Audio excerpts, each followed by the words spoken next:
Jadi walaupun maksiat kita banyak, tapi la ada keinginan kita untuk berjalan di dalam jalan Allah, itu termasuk bagian daripada orang yang beruntung. Walaupun maksiat kita banyak, dengan zinanya, dengan judinya, dengan maksiatnya lah lalu, tapi kita masih ada keinginan untuk berjalan di jalan Allah, itu tanda kita masih ada peluang untuk mendapatkan ridha dan kasih sayang Allah.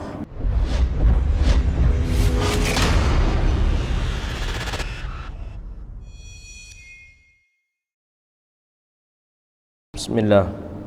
Assalamualaikum warahmatullahi wabarakatuh. Alhamdulillahilladzi nahmaduhu wa nasta'inuhu wa nastaghfiruh wa na'udzu billahi min shururi anfusina wa min sayyiati a'malina. May yahdihillahu fala mudilla lahu wa may yudlil fala hadiya lahu. Asyhadu an la ilaha illallah wahdahu la syarika lahu wa asyhadu anna sayyidana wa nabiyyana Muhammadan abduhu wa rasuluh wa safiyyuhu min khalqihi wa habibuhu ballagha ar-risalata wa adda al-amanata wa nasaha al-ummah wa kashafa Allahu bihi al-ghummah wa jahidun fi sabilillahi hatta atahu al-yaqin. Salawatu rabbi wa salamuhu alayka ya sayyidi ya Rasulullah. Allahumma salli ala sayyidina Muhammadin al-Fatih lima ughliqa wal khatimi lima sabaqa an-nasiril haqqi bil haqqi wal hadi ila siratikal mustaqim. Sallallahu alaihi wa ala alihi wa sahbihi haqqa qadrihi wa miqdarihil azim. Qala al-musannif rahimahullahu ta'ala wa nafa'na bihi wa bi'ulumihi wa bi'ulumi masyayikhina fid darain amin. Qala, mana lagi?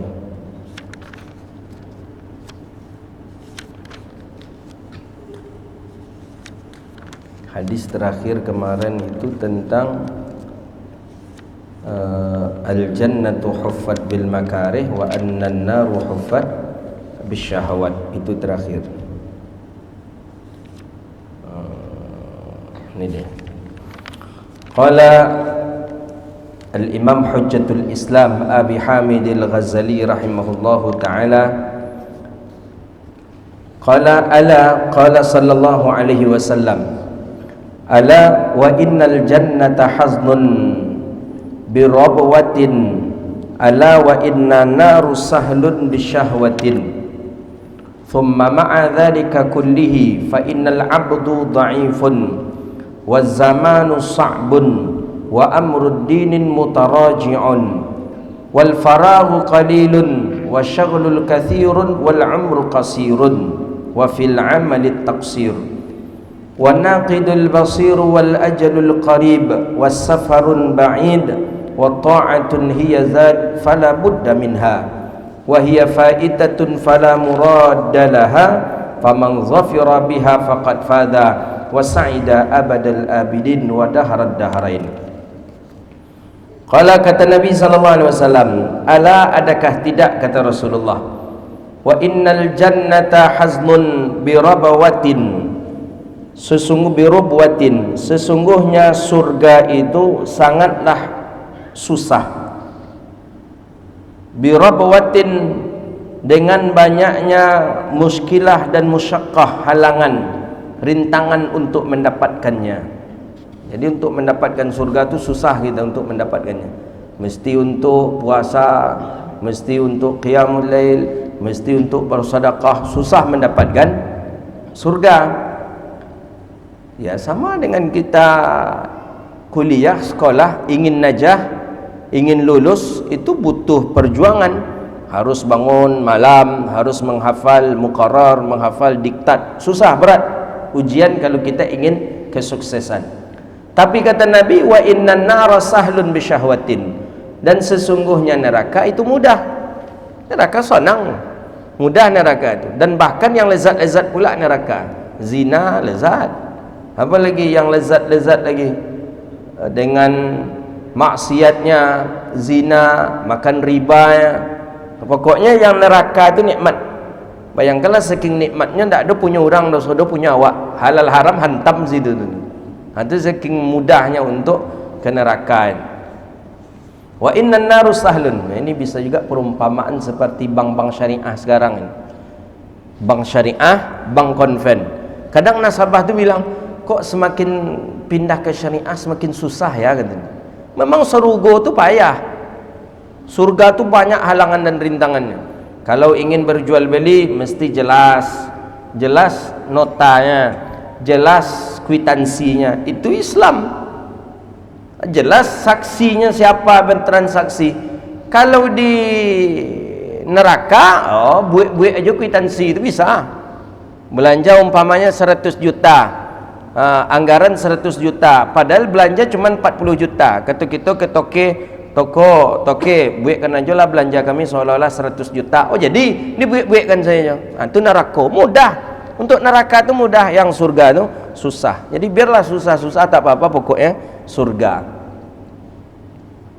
Awak mana nio? Nio susah, nio mudah? Seriuslah nio susah. Wa innan naru sahlun bisyahwatin. Sesungguhnya neraka itu mudah dengan syahwat, dengan keinginan. Nah, apa aja yang kita inginkan dapat di kita. Ya maksiat. Maksiat itu kan perkara yang mudah ini. Na'udzubillah. Maka Sayyidina Anas ibn Malik, Sayyidina Abdullah bin Abbas, Abu Darda, sahabat Nabi SAW, memang bermujahadah mereka, bersusah-susah mereka untuk mendapatkan surga. Sahabat Nabi bersusah-susah untuk mendapatkan surga. Bayangkanlah yang kata Syekhuna Nuruddin kemarin, orang sahabat Nabi dulu gelap lagi, kedua jauh lagi, air susah, panas kalau siang, air beruduk susah, bangun tidur mencari air mesti berjalan berkilo-kilometer pergi mengambil wuduk, mesti berjalan berkilo-kilometer untuk bisa mandi kalau yang junub. Masjid pun sempit, tapi begitu semangatnya para sahabat untuk datang ke rumah Allah. Kita apa yang tidak, jauh pun kendaraan ada, air tempat berwuduk satu langkah saja dari tempat tidur kita sampai ke kamar mandi kita. Apanya yang susah? Gelap, alhamdulillah, terang, cahaya banyak, tapi ternyata kita masih belum bisa menyamai dan mengalahkan ibadahnya para sahabat Nabi sallallahu alaihi wasallam. Thumma ma'a dzalika kullih fa innal 'abda dha'if. Maka oleh karena itu neraka susah, surga mudah, sedangkan kita hamba yang dhaif. Kita ni hamba yang lemah ni. Lemah sekali. Nak berbuat apa-apa tak banyak yang bisa kita lakukan. Zamanus sa'b, sedangkan masa kita hidup di dunia terbatas. Hidup di dunia paling 70 tahun, 80 tahun. Wa amrudin mutaraj wal faraghul qalil, sedangkan urusan agama masih banyak yang belum kita selesaikan. Puasa alun tak qada sadanya lena. Salat alun ju tak qada lena. Pokoknya urusan agama masih banyak yang belum terselesaikan. Baru-baru hijrah, baru-baru taubat, sedangkan masa dekat lagi nih. Wal faraghul qalil, sedangkan waktu luang tu sedikit, sedangkan sibuk tambah banyak. Wasyaghlul katsir, sibuk kita banyak. Wal umrul qasir, dan umur kau tambah pendeknya. Umur tambah pendek, tak ada tambah panjang umur kita. Umur kita tambah habis. Wa fil amal at-taqsir, sedangkan amalan kita masih sedikit. Wal ajalul qarib, sedangkan ajal itu sudah dekat. Wasafarun ba'id, sedangkan perjalanan untuk mencapai amalan-amalan, mencapai untuk penghapusan dosa-dosa yang telah berlalu masih jauh, masih banyak lagi. Maka fatta'atun hiya zadu fala budda minha, maka taatlah solusi bekal yang tidak dapat tidak padanya. Mesti kita harus melakukan ketaatan terus menerus, walaupun perjalanan itu jauh, walaupun ajal itu sudah dekat, walaupun urusan kita sangatlah banyak, tapi ingat bahawa ketaatan itulah bekal yang paling bagus untuk kita bawa nanti. Wa hiya fa'itatun fala muradun laha faman zafira biha faqad fadha. Maka siapa yang dia banyak menyiapkan bekal taatnya, faqad faza, maka orang itu beruntung. Awalnya banyak tak taat kita.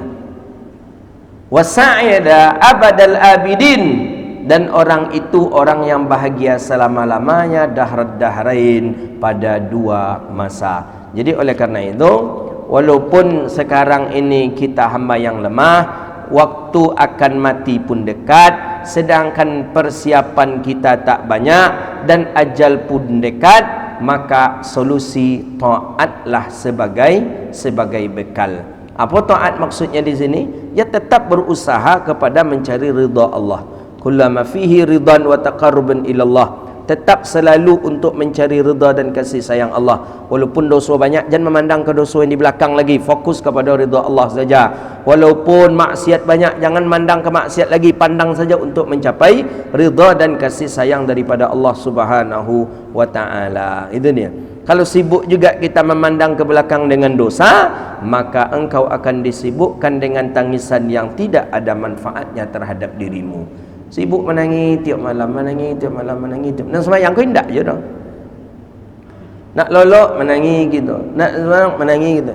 Nak solat, tapi kalau setiap solat kita menangis, setiap munajat menangis kepada Allah, itu lebih elok. Itu taat dan menambahkan kepada bekal kita untuk hari akhirat. Jadi jangan kita mandang ke belakang lagi. Dah habislah. Maksiat yang lalu dah selesailah. Dengan zinanya, dengan mencurinya, dengan merampoknya, dengan membunuh orangnya, dengan menggunjing orangnya, dah habislah itu tu. Kita sekarang untuk melakukan taat. Bagaimana dengan taat itu?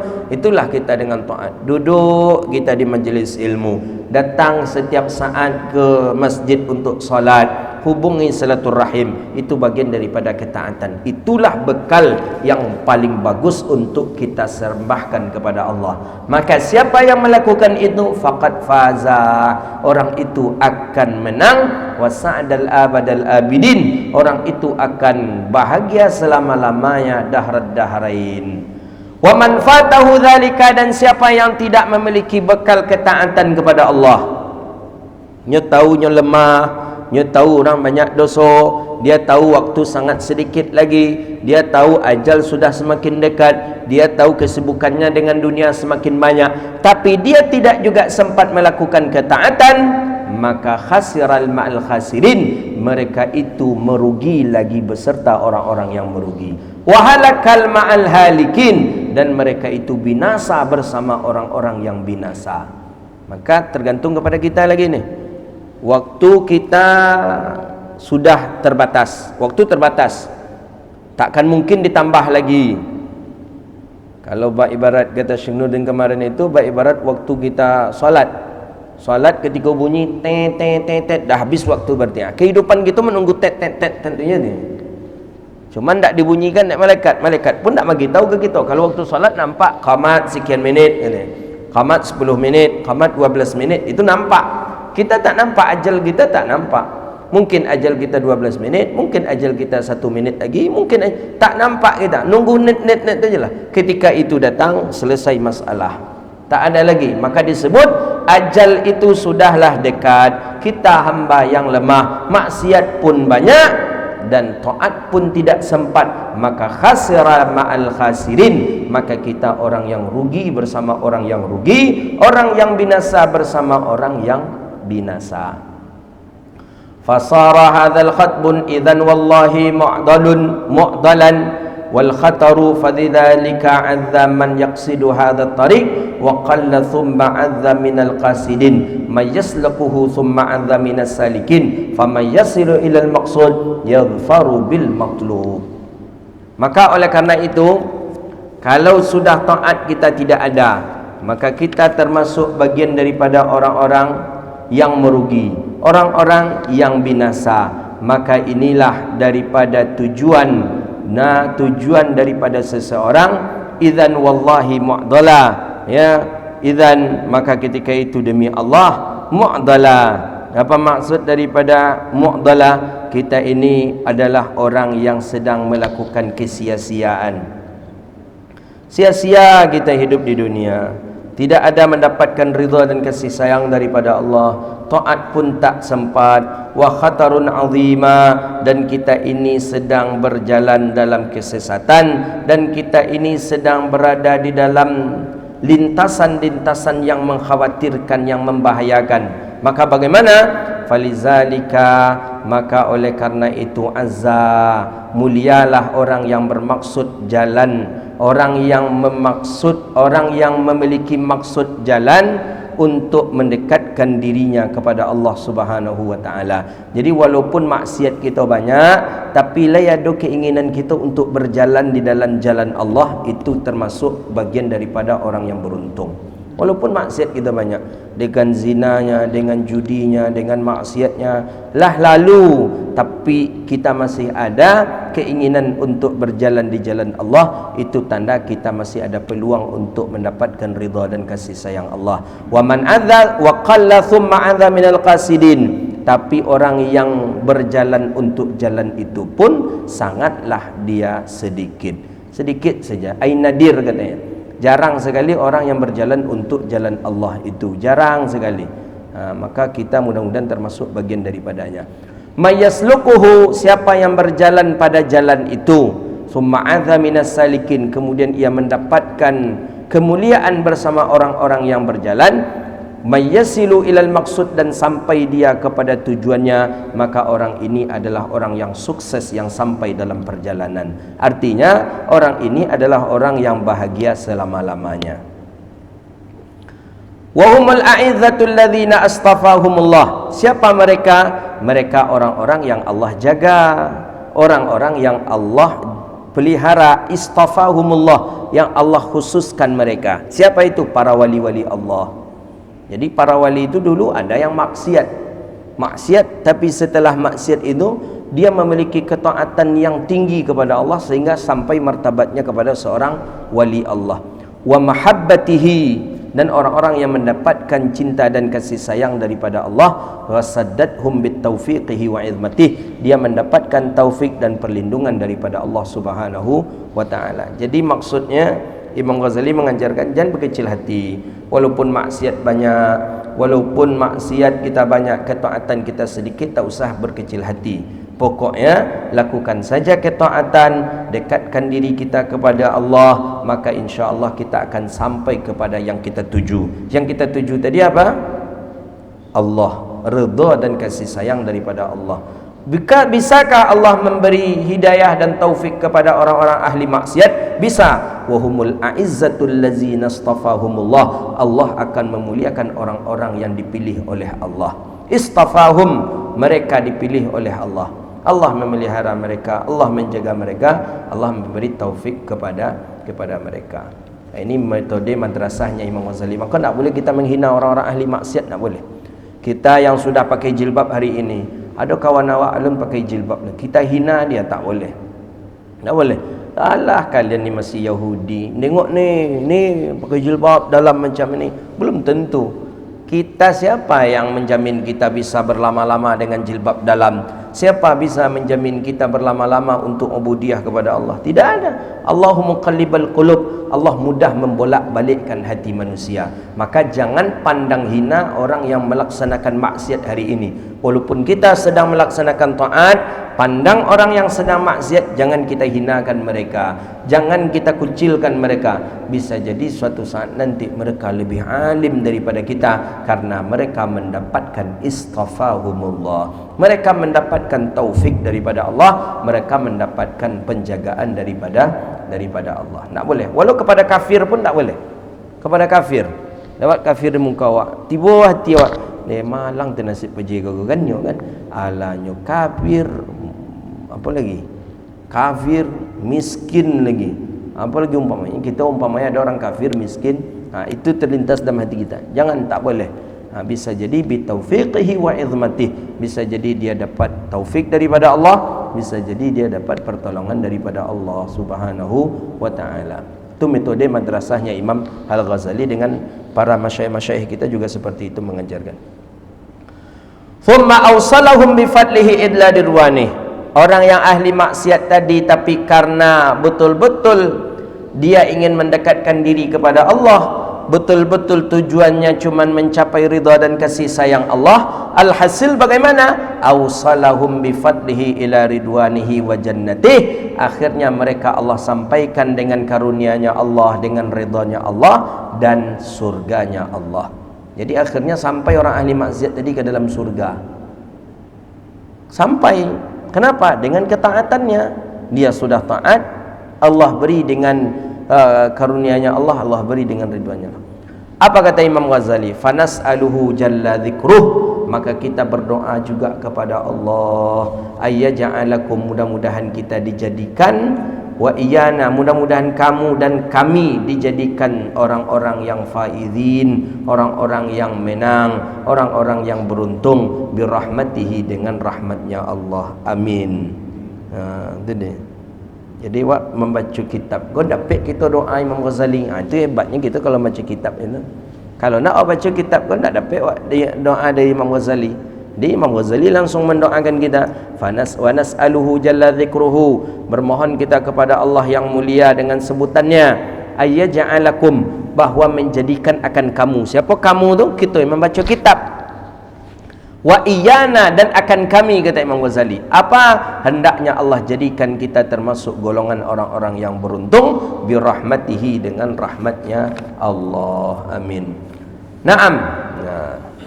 Walamma wajadna hadhihi tariqah bihadhihi sifah nazarna fa'am'anna an-nazara fi kayfiyatin qat'iha wa ma yahtaju ilayhi al-'abdu min al-uhbatil wal-'uddatil ilah wal hillatin min ilmi wal 'amal asa an yaqta'aha bi husni taufiqillahi fi salamah.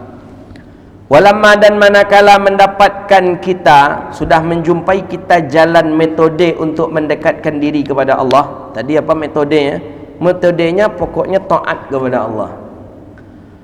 Wa nazarna famna'na an-nazara fi kayfiyatin qat'iha.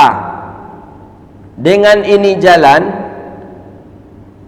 walamma wajadna hadhihi at-tariq, manakala mendapati kita ini jalan untuk mencapai ridha dan kasih sayang daripada Allah, nazarna, kita renungkan, kita pikirkan akan pikiran pada cara untuk memutuskan sesuatu perkara yang haram.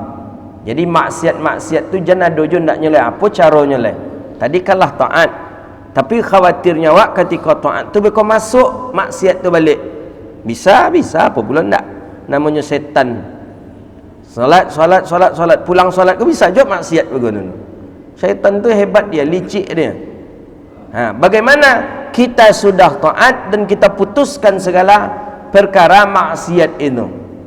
Wa huwal insanu mutlaqan, ya kita manusia. Manusia ni apa bahasa apanya? Labil, mudah dirayu, tu manusia. Mudah dirayu. Kalau laki-laki mudah dirayu dengan perempuan. Kalau perempuan mudah dirayu dengan harta, dengan uang. Maka berapa banyak perempuan-perempuan yang membunuh suaminya disebabkan karena harta. Pertama, kita kenal dengan Sam'un Ghazi namanya. Di dalam tafsir As-Sawi ada nama seorang di zaman Nabi Musa, kalau tak salah Nabi Isa. Ada namanya Sam'un Ghazi. Sam'un Ghazi ini payah membunuhnya. Payah sekali. Banyak cara untuk membunuhnya. Dah dia diikat, lepas lagi, diikat lagi, lepas lagi, diikat lagi, lepas lagi. Datang raja, kata raja kepada isteri, engkau bunuh suami engkau, aku beri kepada engkau seluruh apa yang engkau miliki. Engkau nak emas, kami sediakan emas. Engkau nak jabatan, kami sediakan jabatan. Tapi engkau mesti membunuh suami engkau. Apa caranya? Disediakanlah rantai besar oleh raja untuk membunuh Sam'un Ghazi. Si isteri ketika suami tidur, dililitkanlah rantai tadi di seluruh badannya, kaki, tangannya. Ketika Sam'un Ghazi bangun, ini dalam tafsir Hasyiah Sawi ada ni. Dalam tafsir Sawi ada, ketika Hasyiah Al-Jalalain, ketika bangun Sam'un Ghazi, kata Sam'un Ghazi, ini kenapa? Apa yang kau buat dengan aku? Kata Sam'un Ghazi. Kata isteri, aku nak menengok kehebatan abang. Betul tak abang ni kuat atau macam mana? Kata isteri kepada Sam'un Ghazi. Dalam riwayat itu cuma apa kalau bahasa awak tu? Kalau bahasa cuma ngeliat nama. Bahasa Indonesia apa? Mengeliat. Iya ya. Meregangkan badan. Didik kan iyo kan. Mengeliat kecil mana? Mengeliat tu dibuat bahasa Indonesia mengeliat. Meregangkan badan. Giko aja nya Sam'un Ghazi putus seluruh rantai. Tak sanggup, putus rantai-rantai itu, putus. Oh, kuat, memang kuat abang putus rantai abang buat. Ialah besoknya disampaikan isteri kepada raja, putui rantai dek nyong, rantai godang. Jadi boleh carilah lagi kawat besi. Dengan kawat yang tebal, dicoba lagi. Ndak itu, putui je dengan sling, apa nama itu yang tarik mobil itu, putus. Jadi karena itu kita suami ni, kita laki-laki ni mudah menyampaikan rahasia. Apa kata kita, kata Sam'un Ghazi ke bininya, kalau kau ingin je mengobek dan supaya kau tak bisa lagi membuka, ikatlah aku dengan, kalau cerita apa jebulu ketiak dah kan. Kalau cerita apa tu? Samson. Itu jebulu ketiak kau nak nah. Ikatlah aku dengan rambutku yang panjang. Jadi ditariklah rambutnya satu sebelum tidur tu, cuba tengok orang pecik. Dikatlah tangan tadi dengan rambutnya, dikat pula lah kakinya dengan rambut tadi. Ketika bangun, apa ini? Siapa melakukan? Aku bang. Untuk apa? Aku nak menengok kehebatan abang. Betul nak abang kuat? Betul nak abang kuat? Ketika dicoba memutuskan tak bisa, dicoba lagi tak bisa, dicoba lagi tak bisa, dipanggillah raja.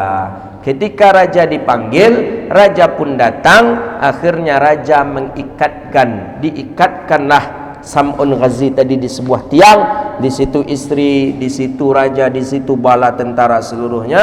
Akhirnya dihukumlah Sam'un Ghazi. Sam'un Ghazi ini dihukum dengan dicincang dari bawah kalau tak salah, di pohon, di tiang itu.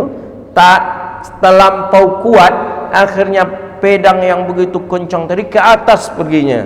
Ke atas, akhirnya tertebas pula daripada tiang, dan akhirnya roboh bangunan tadi. Bangunan itu roboh dan akhirnya menimpa seluruh yang ada. Jadi seluruhnya mati ini, termasuklah bini yang canguk aroto tadi.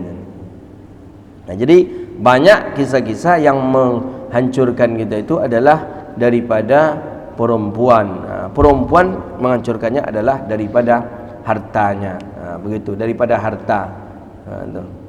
Maka ada istilahnya apa tu? Laki-laki apa mata condong ke yang ngacak, apa ni? Selero condong kanan lama, mata condong kanan rancak, itu kan? Au kama qalla. Fa kayfa qata'a fama yahtaju ilaihi al-'abdu min al-uhba wal 'uddah wal ila wal hilya min 'ilmi wal 'amal asa yaqta'aha bi husni taufiqillahi bisalamah. Maka tidak ada hajat kepadanya seorang hamba dengan pemberian, dengan musuh, dengan Tuhan, dengan kehidupan daripada ilmu dan amal, asa bahawa selama dia memutuskan itu dengan kebagusan taufik daripada Allah dan keselamatan. Wala yanqati'u fi aqabatiha muhlikah, dan kita juga tak bisa, dan wala yanqati', dan tak bisa memutuskan pada halangan-halangan aqabah. Aqabah ini akibat-akibat yang membinasakan itu.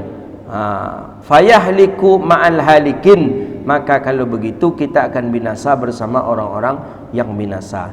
Jadi cara untuk memutuskan itu memang tidak lain dan tidak dapat kita dengan cara mengetahui kaifiat-kaifiatnya. Bagaimana kaifiat-kaifiatnya ada nanti di dalam kitab ini, begitu dia.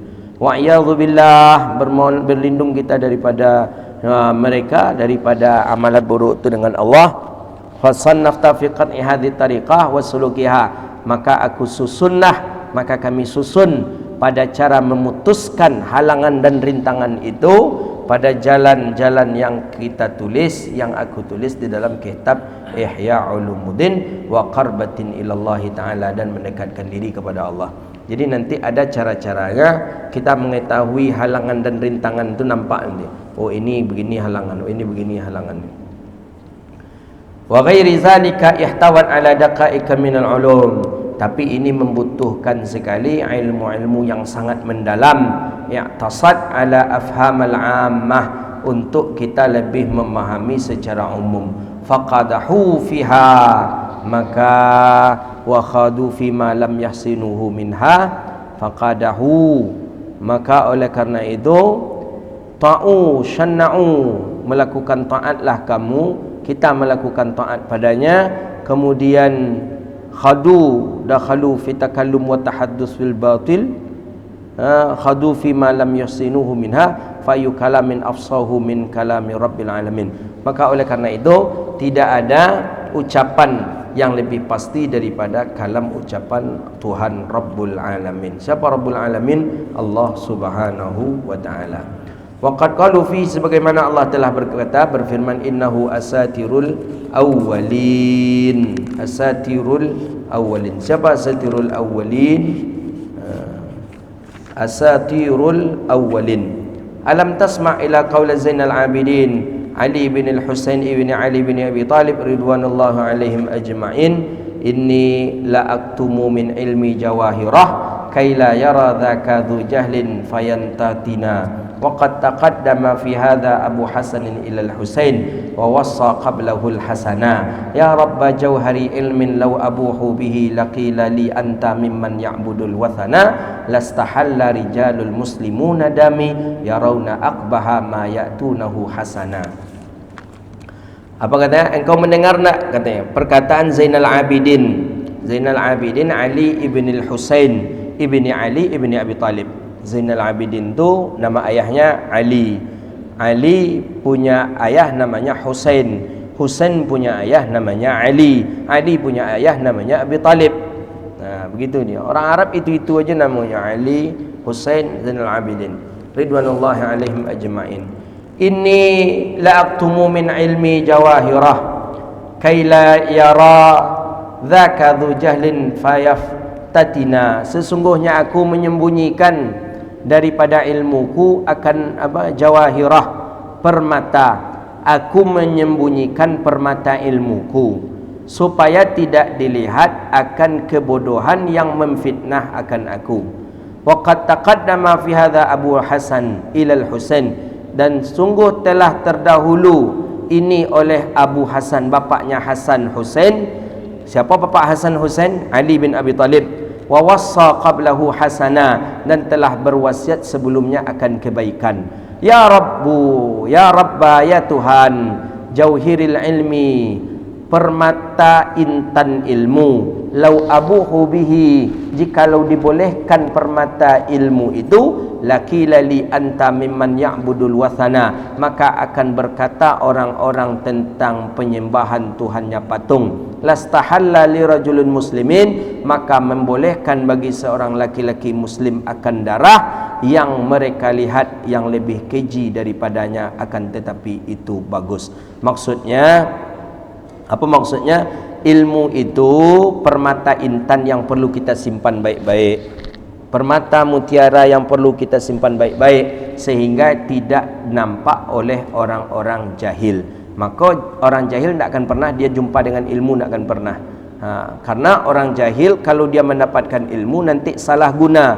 Untuk apa? Untuk fitnah sana sini. Maka kalian jangan heran, hari ini banyak profesor-profesor, LCMA kadang, doktor-doktor kadang, tapi pemahamannya menyeleneh. Wajar mereka Allah beri ilmu, tapi itu karena lil jahli, karena Allah ingin menjahilkan mereka sehingga menimbulkan fitnah. Maka oleh karena itu simpan dia dengan baik-baik sebagaimana bapaknya Hasan dan Husain, Ali bin Abi Talib. Maksudnya Ali kan Madinatul Ilmi, ana Madinatul Ilmi wa Aliyun babuha, kata Nabi. Saya Madinahnya, kampungnya ilmu, dan Ali pintunya, kata Nabi SAW. Maka siapa yang ingin melewati pintu itu, lewatilah dia Ali bin Abi Talib. Maka katanya, jikalau bolehlah kita membuang ilmu yang mutiara tadi, maka banyaklah orang-orang yang mimman ya'budul wathana, maka liqilali, maka dikatakan orang untukku, anta mimman ya'budul wathana, engkau termasuk orang yang menyembah patung. Kalau begitu, lastahalla rijalul muslimin, menghalalkan seorang laki-laki muslim akan darah saudaranya, karena dilihatnya itu adalah akbah.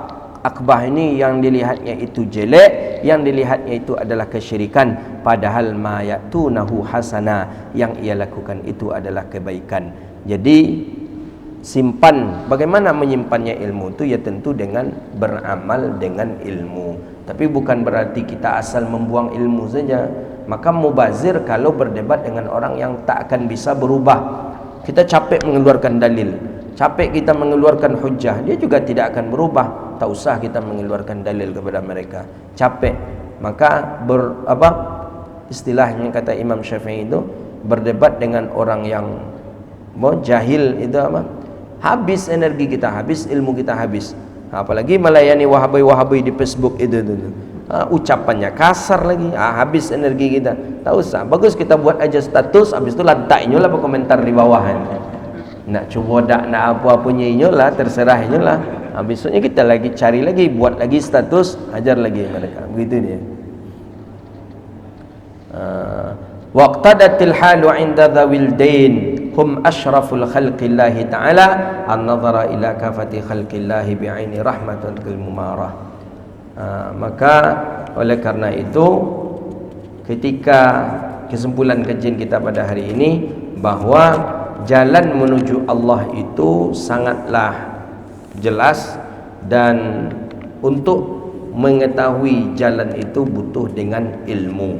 Dan maksiat yang pernah kita lakukan itu juga ada cara trik untuk menghalanginya, dan untuk menjaga daripadanya juga butuh dengan ilmu. Kemudian orang-orang yang dia melakukan maksiat, dosa, dan dia tidak sempat untuk melakukan ketaatan kepada Allah, maka dia adalah minal halikin, kategori orang-orang yang binasa, orang-orang yang hina di mata Allah. Tapi bagi orang yang melaksanakan maksiat, melakukan maksiat, tetapi dia sadar bahwa ajalnya sudah dekat dan perjalanannya jauh, dan dia masih sibuk dengan dunia, tapi dia masih taat, masih melakukan ketaatan kepada Allah, maka dia masih berpeluang kepada orang yang faizin, orang yang hidupnya nanti menjadi orang yang beruntung. Hadza wabillahi at-taufiq, wallahu a'lam bissawab. Ini masuk kita nanti pembahasan kita kepada, kita belum masuk kepada awaik nanti. Nanti kita akan mengetahui apa saja musuh-musuh kita nanti. Musuh kita itu ada 4 nih. Musuh kita ada dunia, musuh kita ada makhluk, musuh kita ada nafsu, musuh kita ada syaitan. Makhluk, bagaimana makhluk? Termasuk nih, ini musuh kita nanti nih, akan sampai ke tahap itu. Maka jangan kita cepat-cepat menyalahkan orang lain, atau jangan cepat-cepat kita menyalahkan nafsu atau menyalahkan syaitan. Kadang di kita pun itu ada musuhnya. Bahkan sampai di sana disebutkan keluarga pun bisa menjadi musuh kita. Musuh dalam untuk ta'abbud kepada Allah, musuh untuk bisa mendekatkan diri kepada Allah Subhanahu wa taala. Ada pertanyaan, silakan.